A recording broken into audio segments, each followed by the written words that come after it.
Welcome back. All our top stories can be found on our website, channelstv.com, and on youtube.com/channelsweb. Visit m.channelstv.com to view us live on your mobile device. You can also download the Channels TV app for Android, iOS, and Windows phones from their respective stores. We'd also like to urge you to please interact with the Eyewitness feature in the Channels TV app. If you have pictures or videos you'd like to share with us, tap the application on your device, swipe to reveal the Eyewitness menu, and follow the instructions. As part of its action plan of providing a multi-dimensional response to issues of domestic and sexual violence, the Lagos State Domestic and Sexual Violence Response Team has engaged members of the NYSC at its secretariats in the Surulere axis of Lagos. The team rubbed minds with the editorial board of the NYSC and urged them to continue to write and speak out against issues of domestic and sexual violence. Our judicial correspondent, Shola Shoyele, reports. Youth development organizations such as the National Youth Service Corps, NYSC, are very vital to the development of the nation.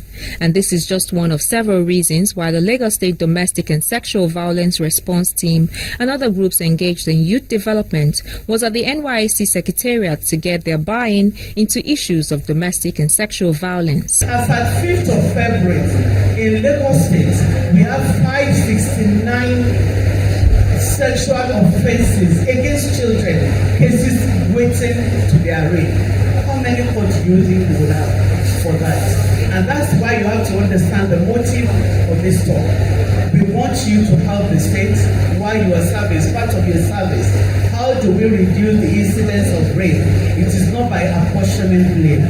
So the issue is not a matter of a girl or a woman wearing skimpy dresses. It's not an issue limited to Lagos. Indeed, the NYSC brings together graduates from all parts of the country, and some of them share their experiences on domestic and sexual violence issues. Members of the response team specifically addressed their concerns. One of the major issues is the issue of confidentiality. You discovered, like when the other copper was saying she would definitely not go to the police.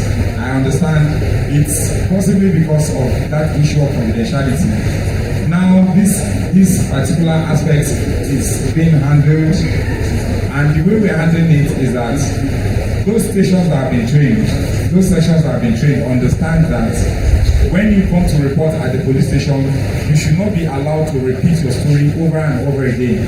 So if a woman is raped and she gets to the station, you will be interviewed, you will give your statement in a manner that no one else will get to hear about it.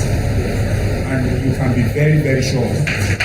The Domestic and Sexual Violence Response Team has its membership drawn from the judiciary, the police, the media, relevant ministries and agencies of the Lagos State government, all working together to ensure that cases of domestic and sexual violence in the state are totally eradicated in line with the present administration's zero tolerance for perpetrators. Shola Shoyele, Channels Television News. As government plans to reopen public schools, homesick internally displaced persons from Gwoza Council area of Borno State are protesting their evacuation to makeshift camps from public schools within the state capital, Maiduguri, where they found some temporary shelter for over a year. The state government had shut down public schools within Maiduguri to accommodate the displaced persons sacked from 20 local governments in the heat of insurgent attacks, forcing 8,000 school-aged children out of their classes. The internally displaced persons living in the government college Maiduguri say they prefer to return to their hometown and not a makeshift camp.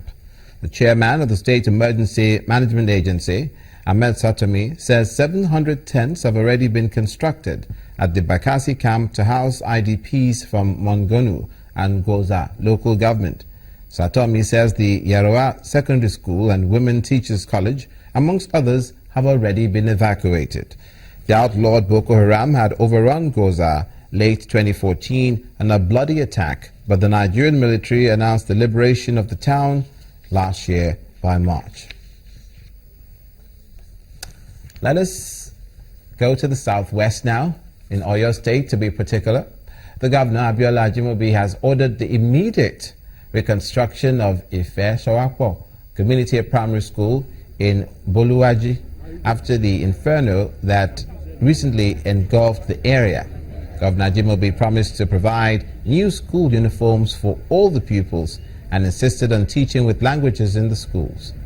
Governor Ajimobi described the incident as humanly caused that could have been avoided.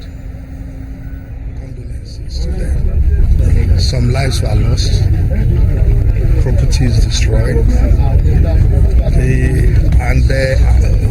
the government will ensure that we build new schools for them. And I've personally committed myself to providing uniforms for all the students from my own personal accounts. Because we must encourage them. Many of them are children of artisans, tailors, bricklayers, and so on.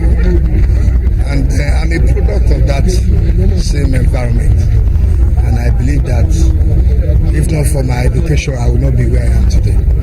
So we believe that we must encourage them. Oyo State Governor Abiola Ajimobi. Now to the south-south, the Cross River State government has says that it wants the Outdoor Advertising Association of Nigeria to look beyond collecting revenue and setting high tariffs, but to create job opportunities for youth across the country. The Deputy Governor of the state, Professor Iyariesu, gave the charge at a forum organized for stakeholders in the sector in Calabar, the state capital. The gathering is at the instance of the Cross River State Signage and Advert Agency. Outdoor operators and investors gather here to share ideas on growth alternatives in the face of dwindling resources in the country. The Deputy Governor, knowing the potential of Cross River State, wants the forum to move from just regulations and revenue collection to more creative ventures and pledges the state's government support. We ensure proper coordination of our outdoor advertising and ensure the maintenance of basic minimum industry standards. The present administration will partner with its advertising and signage agency to ensure appropriate regulation of their activities. The Director General of the State Signage Agency agrees and explains what the agency has been doing. We're looking to drive the skill sets within our community and then grow the hand skills within our young people.